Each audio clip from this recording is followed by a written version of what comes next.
We've seen a sprinkle of rain or two across Kentuckiana just the past month, but it's not been enough to feed these thirsty crops. Take a look at this. Fields of brown and yellow in southern Indiana from the Sky 11 drone and on the ground, when typically at this time of year it's supposed to be healthy green. Well, a farmer just outside of Hanover, Indiana, says it's been an unusually dry season, and he has not seen conditions like this since 2012. Yeah, that video looks terrible. They won't start their harvest until next month, but Mother Nature is making him nervous because they really need that rain. Jose Alonso and senior photojournalist Alyssa Newton give us a closer look at the conditions.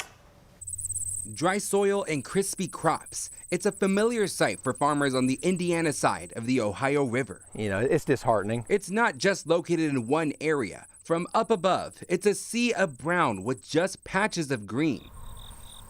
The Hanover area is currently under moderate drought conditions. Co-owner of Brawner Farms, Gregory Brawner, says there are plenty of signs showing a lack of rain. You know, you don't want to see a corn crop abort any kernels, or more or less a bean crop that maybe if it's flowering or going through that next extra growth stage, it may not have enough moisture to add that extra pod to fill that node in. So when you get the lack of moisture, you're not going to get that extra yield or to maintain that good yield. These beans right here, don't let the brown fool you, as they've gotten plenty of moisture and they're planted at the right time. This is here on the main farm, but Mr. Brawner was telling me it's a completely different situation on the north and south farms that he owns. This corn stalk is healthy, tall, and green since it was planted just in time for some showers, but these other locations continue to stay thirsty. I've seen it once before, but in the last few years, no. We've been fortunate to have some rain, some adequate rains in needed time frames. Brawner says Indiana farms don't rely on irrigation systems, so it's really up to the kindness of Mother Nature to hydrate the fields. You know, irrigation would be a big plus for us,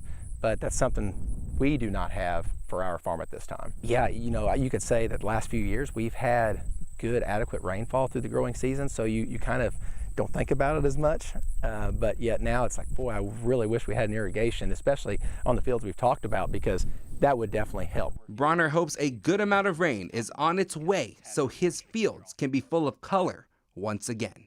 In Hanover, Jose Alonso, WHAS 11 on your side. And Brawner is hopeful that some of the rain from Hurricane Francine will help replenish his vegetation, but he's not holding his breath.